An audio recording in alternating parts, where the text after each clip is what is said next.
Un gusto saludarlos nuevamente. Continuamos en este proceso de descubrir la verdad a través de un corazón sano en el módulo número 2 de Celebremos la Vida. Esta es la lección número 8. Estamos estudiando la decisión número 5, la decisión de la transformación. Para que Dios pueda hacer los cambios en mi vida, me someto voluntariamente a Él y con humildad le pido que quite mis defectos de carácter. Jesús nos dice en Mateo 5:6, dichosos los que tienen hambre y sed de justicia porque serán saciados.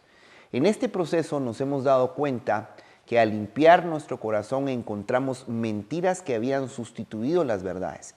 Esas mentiras, ¿qué es lo que vamos a hacer? Desde la semana pasada estuvimos hablando que tenemos que desecharlas de nuestra vida, permitirle a Dios entonces que nos libere de todos esos defectos. Esta decisión de la transformación se practica con dos pasos, el paso número 6 y el paso número 7. Al realizar el minucioso inventario llegamos a descubrir defectos de carácter que afectan nuestra vida. El paso 6 nos ayudará a derribar esos argumentos que se han arraigado y se reflejan en conductas que nos alejan de nuestro verdadero diseño basado en la verdad que encontramos en Jesús. Además, nos abrirá el camino hacia una libertad integral y lo único que necesitaremos es tener un corazón dispuesto a dejar que Dios nos liberte. En otras palabras, tener hambre y sed de justicia, de encontrar en Él la verdad que nos dará una vida plena. En Juan 1:9 encontramos la promesa de libertad integral, ya que al final del versículo dice, nos limpiará de toda maldad. No podemos borrar nuestro pasado, pero sí traerlo a la cruz de Cristo para que Él nos perdone y limpie. El paso 7 nos ayudará a no sustituir un mal hábito por otro, sino que nos guiará a alcanzar esa libertad total que necesitamos para encontrar una nueva manera de vivir.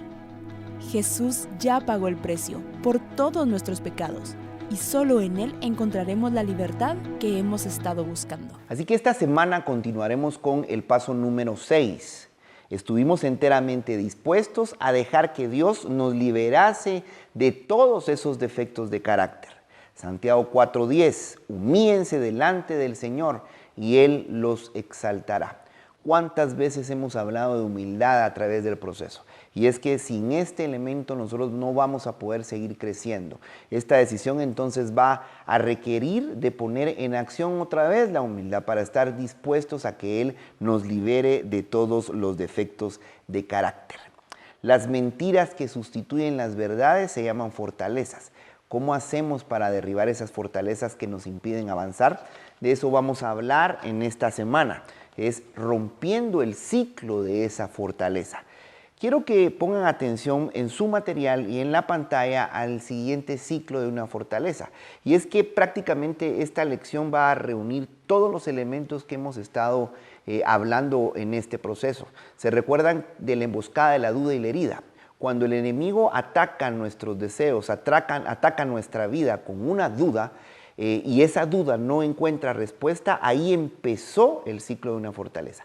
Esa duda se va a convertir en una herida. Esa herida va a ser aprovechada por el enemigo y la va a maximizar para que nosotros hagamos acuerdos. Y esos acuerdos nos van a llevar al falso yo. Si se dan cuenta, es todo el módulo prácticamente el que vamos a repasar y que vamos a aprender a destruir para encontrar esa verdadera libertad que Dios tiene para nosotros. Ese falso yo no da respuesta a la duda y entonces estamos en ese ciclo de esa fortaleza. En la lección 3 del módulo número 2 aprendimos que una duda no es igual a una pregunta. En la siguiente cita vamos a poder observar cómo desde Génesis la duda ha sido y sigue siendo el arma preferida del enemigo. Génesis 3:1-6 dice, con que Dios os ha dicho, no comáis de todo árbol del huerto. Es una pregunta en signos de interrogación y va a tener una respuesta. Eva dice, y la mujer respondió a la serpiente, del fruto de los árboles del huerto podéis comer, pero del fruto del árbol que está en medio del huerto, dijo Dios, no comeréis de él, ni le tocaréis, para que no muráis. Entonces la serpiente dijo a la mujer, no moriréis, sino que sabe Dios que el día que comáis de él serán abiertos vuestros ojos y seréis como Dios, sabiendo el bien y el mal. Eso fue una duda que no iba a tener respuesta. Dejó a Eva a merced de tratar de buscar respuesta hacia esa duda. Y vio la mujer que el árbol era bueno para comer y que era agradable a los ojos, y el árbol codiciable para alcanzar sabiduría. Y tomó de su fruto y comió, y dio también a su marido, el cual comió así como ella. Si nos damos cuenta, lo primero fue una pregunta y tenía respuesta, pero la duda tuvo la capacidad de que Eva empezara a buscar esa respuesta y no pudo contenerse. Ahí empieza entonces el ciclo de una fortaleza, una mentira que parece verdad. Pero entonces, ¿cómo hacemos para romper ese ciclo? Vamos a aprender que podemos romper los ciclos de una fortaleza a partir de cuando vienen las dudas a nuestra vida. Para romper el ciclo de una fortaleza, entonces, número 1, debo de llevar todas mis dudas al Padre. Jeremías 33:3 es un versículo que hemos venido poniendo en práctica durante todas estas semanas. Clama a mí y yo te responderé, y te enseñaré cosas grandes y ocultas que tú no conoces. En la introducción comentamos que la duda es el arma preferida del enemigo, y lamentablemente él es un experto en atacarnos en todo el tiempo a través de dudas. Si esas dudas no las llevamos al Padre, no será posible entonces encontrar respuestas sólidas. Hay unos textos en el libro de los pastores Madrid, en su libro Sincronizados. Dice que cuando carecemos de una respuesta sólida, cedemos terreno al enemigo. Y en ese momento es cuando se produce una herida. Pero ¿qué hacemos cuando la duda entonces se convirtió en herida? Cuando no le llevamos esas dudas al Padre, ¿qué hacemos cuando ya estamos heridos? Punto número 2, para romper el ciclo de una fortaleza debo ser vulnerable y exponer mis heridas. Salmo 147, del 2 al 3. El Señor reconstruye a Jerusalén y reúne a los exiliados de Israel. Dice que restaura a los abatidos y cubre con vendas sus heridas. Restaura a los abatidos. La pregunta es, ¿hemos reconocido que hemos sido abatidos por las dudas? El enemigo quiere que escondamos nosotros nuestras heridas y con eso logra que se vuelvan más profundas. ¿Qué heridas hemos estado escondiendo entonces? En el mismo libro de Sincronizados dice que el dolor de las heridas es aprovechada por el enemigo para que hagamos acuerdos.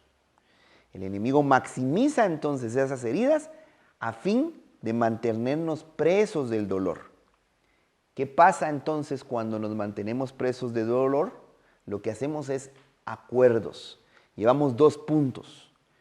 Podemos romper el ciclo de una fortaleza llevando las dudas al Padre, pero si esa duda se convierte en herida, lo que tenemos que hacer es ser vulnerables. Aquí cabe también el proceso del perdón, perdonar a quienes nos han herido. De esa manera desaparecerá el dolor y no haremos acuerdos. Pero ¿qué pasa si ya entró la duda, se convirtió en herida y ahora hicimos acuerdos? Eso nos abre el punto número 3. Descubrir y desactivar los acuerdos que condicionan mi conducta. Jeremías 1:10 dice, mira que te he puesto en este día sobre naciones y sobre reinos, para arrancar, para destruir, para arruinar y para derribar, para edificar y para plantar. Cuando se habla de hacer acuerdos con el enemigo, probablemente nos imaginamos de pactos de sangre, yendo con brujos, con hechiceros. Y si bien sí es cierto, hay de esa clase de acuerdos y esa clase de pactos, pero muchas veces los hacemos con simples frases. No me vuelvo a enamorar totalmente, ¿y para qué? Si usted se sabe esa canción, es que tiene más o menos mi edad, está joven todavía. Hacemos acuerdos con nuestra boca, no vuelvo a hacer esto, no me vuelvo a dejar. Y estos acuerdos abren casos en las cortes celestiales que nos mantienen atados. Pero la palabra de Dios, como la leímos en Jeremías, Él nos ha dado el poder para arrancar, destruir, arruinar y para derribar. Y lo bueno es que podemos revertir entonces esos acuerdos, porque también podemos edificar y podemos plantar para que nuestras generaciones no crezcan basados en una fortaleza. Así que llevamos 3 puntos. Número 1, tenemos que llevar las dudas al Padre. Número 2, tenemos que ser vulnerables y exponer nuestras heridas. Y número 3, para romper el ciclo de una fortaleza, debo descubrir primero y derribar desactivar los acuerdos que condicionan mi conducta. Punto número 4, ¿se recuerdan? Si entra la duda, si somos heridos y si hacemos acuerdos, ¿a dónde vamos a ir a parar? Lo hablamos también, a ese lugar que no era el propósito de Dios para nuestra vida, es el falso yo. ¿Qué tenemos que hacer eso? Punto número 4, renovar mi entendimiento para desenmascarar entonces ese falso yo. Como ya lo dije, los acuerdos se pueden hacer de una manera muy fácil. Por ejemplo, después de una traición podemos decir, no vuelvo a confiar en nadie, y nos convertimos en personas incapaces de confiar en alguien. O podemos cubrir las heridas con alcohol, sexo, comida, compras, etc. Y decir cosas como, con el alcohol soy feliz. Tengo derecho a disfrutar del sexo fuera del matrimonio. Trabajo tanto que merezco gastar lo que gano. Estos acuerdos son mentiras que parecen verdad, calman momentáneamente el dolor y modifican nuestra forma de ser, convirtiéndonos en una versión distorsionada de nosotros mismos, que se llama falso yo. Esto nos abre al punto número 4. Para romper el ciclo de una fortaleza, debo renovar entonces mi entendimiento y desenmascarar el falso yo. Romanos 12, 1 y 2 dice, así que hermanos, os ruego por la misericordia de Dios que presentéis vuestros cuerpos en sacrificio vivo, santo, agradable a Dios, que es vuestro culto racional. No os conforméis a este siglo, sino transformaos por medio de la renovación de vuestro entendimiento, para que comprobéis cuál sea la buena voluntad de Dios, agradable y perfecta. Somos expertos muchas veces en declarar esta voluntad de Dios que es buena, agradable y perfecta. Pero antes nosotros debemos de renovar ese entendimiento. Quizás hasta el día de hoy estás luchando en tus fuerzas tratando de modificar viejos patrones, pero no nos hemos dado cuenta que el enemigo ha tendido una estrategia tan grande que es necesaria primero entenderla, renovando nuestro entendimiento, para entonces romper esos acuerdos, llevar esas heridas, llevar esas dudas al Padre, ser vulnerable y exponer nuestras heridas y desenmascarar el falso yo. Cuando renovamos el entendimiento, descubrimos que gracias a Jesús somos aceptados por el Padre como sus hijos. Somos amados, Él se complace en lo que hacemos. Esto será suficiente para alcanzar esa libertad. En la próxima lección hablaremos sobre la libertad integral que Jesús ganó para nosotros. Así que adelante, no paremos de ser transformados. Recuérdense, estamos en esta decisión número 5, que es la decisión de la transformación. Estamos apenas en el paso número 6, solo te estamos pidiendo que tenga la disponibilidad, la disposición de seguir creciendo. No nos debemos conformar con menos que una vida plena, porque Jesús pagó el precio para nosotros. Así que yo te bendigo y te pido que sigas adelante. Te dejo en este tiempo con Dios para que examines qué dudas debe llevarle al Padre. ¿Qué heridas debes de seguir exponiendo? ¿Qué acuerdos Dios te puede mostrar que debes de romper? Y sobre todo, valientemente admitir ese falso yo y pedirle a Dios o estar disponible para que Él te libere.